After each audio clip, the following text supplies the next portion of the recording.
Hey, buenos dias, que onda, que paso, amigos? John's Motor Garage. Welcome back to the channel. Today I just want to do a real brief garage update, let everybody know what's going on. First and foremost, thanks a bunch to everybody for the support. If you haven't already, and if you dig the content, I invite you guys to like and subscribe. And like I said, it's much appreciated. Also, we've had people asking about merch. Jackie and I did get somebody to design logos for both her channel and mine. Merch is now available, link below in Teespring. That's the way to pick it up. So if you are looking for merch, it is available. Thank you guys. So let me do a quick update, let you know what's going on. First of all, we had a power surge in the neighborhood and our AC went out today, started blowing hot air. And so if you have ever been to Arizona, you know that's mission critical. If you don't have AC working, you're done for, because temps right now are like 105, which is kind of on the cool side, but it does not take long for the house to heat up and it's hard to stay cool. So we turned the AC off. Last time this happened last year, what had happened is the power surge caused the compressor to overheat, and so we had a dude come out. He ended up spraying it down. Super cool guy. He looked at it, he told us, dude, it's your compressor, everything else looks good. And once it cooled down, he restarted it and it worked. So we tried that today. We turned it off. A couple hours later, I turned it back on, still blowing hot air. So I called my buddy Vance, the same dude that came out to last time. He came out hour or two later, and by then it had cooled down enough to actually start pushing cold air again. This dude was so cool. Check it out, an AC service dude who came here, climbed up on the roof, looked at it, was probably here a good like 15-20 minutes, and said, nah dude, it's blowing cold air again, everything's good, I double checked it, you don't have to pay me anything, dude. I was like, dude, that's the dude you want checking your AC. So if you're here local in the Phoenix Valley area on this east side and you need somebody to do your AC work, hit me up and I've got the guy for you. Of course, I still threw him a couple bucks because that's the type of dude that you want to keep on your good side for sure. But yeah, our AC is working again, so we're stoked on that. All right, let's talk the motos. So one update I haven't given you guys in a while. We'll start with the FXDX. This thing is super dope. I'm loving it. I apologize if you feel like I've been overdoing it on the FXDX content, but this is the bike I've been having the most fun on, so this is the bike I've been riding. As many of you know, if you watched one of my recent videos, I tried to swap out the Dynamite Crew risers onto here, but the top clamp doesn't work with the tack and speedo. So what I did is I ordered a new Dynamite Crew top clamp that has the bracket for the speedo. I did get that. It actually came a lot faster than I expected. So here it is. You'll know it just has these extra pieces here, so you can use the stock speedo still. And I was kind of debating whether or not I actually want to swap it over now, but after looking at it, I do really dig the Dynamite Crew risers. So I think I am going to end up swapping that at some point, just because I like the look of it. That top clamp cost me 40 bucks and it was like $45 for shipping. So that was kind of crazy, but it is all the way from Brazil. So we got that taken care of. And big shout out to my wife, Jackie. She has been working tirelessly and just doing a ton. Now that the kids are at home and she's doing the homeschooling, it's just, it's wild. So I went back to work last night after having a little bit of a stretch off. And you know it's bad when you are looking forward to going back to work. That's what I told Jackie. It's crazy. Trying to get these wild kids to do school, but not the end of the world, of course. Another thing, I haven't done a video on this in a long time, but I got the Honda Grom here, and a few days back, I actually removed the rear set that was bent. So you'll note right now it has no rear set, no foot peg, no shifter, nothing. What had happened is I bent it and it was stuck in first gear. I couldn't shift it out of first gear. And that was like months ago, like 7-8 months ago. Well, I finally, here's the old rear set.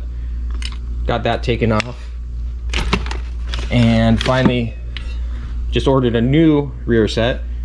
What had happened is one of the subs had actually offered to send out some parts. The thing is, he's a nurse practitioner, trauma nurse practitioner in Seattle, Washington.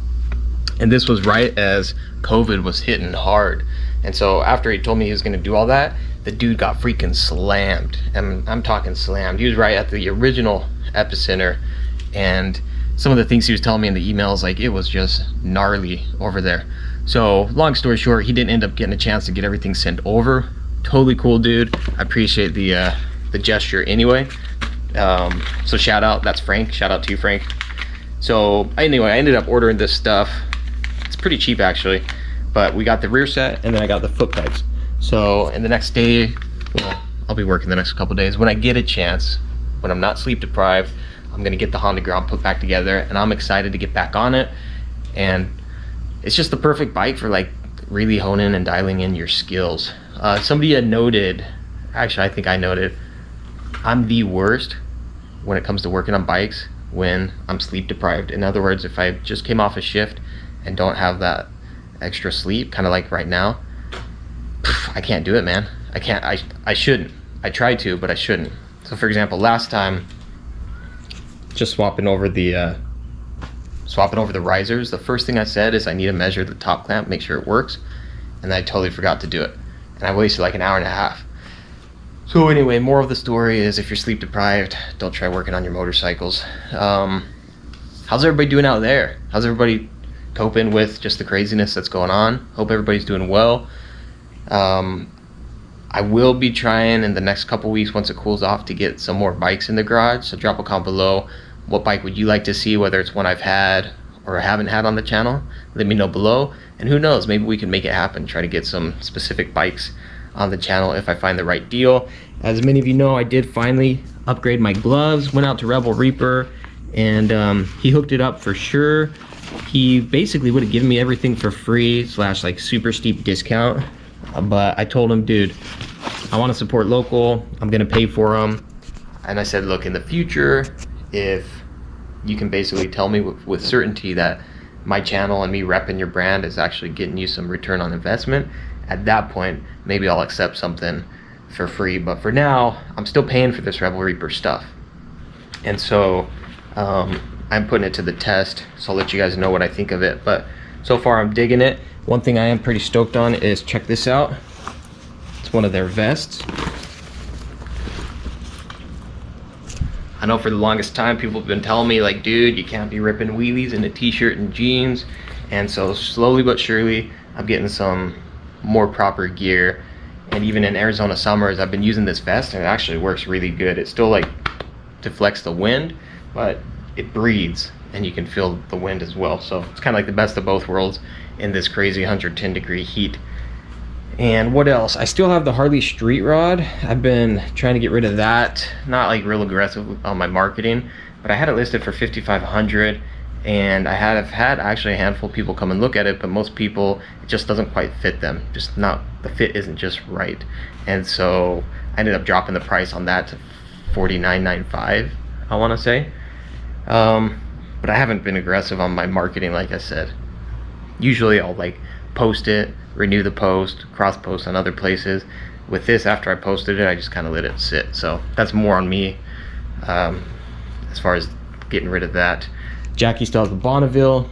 It's been hot, so she hasn't been riding. She's still got the Sporty.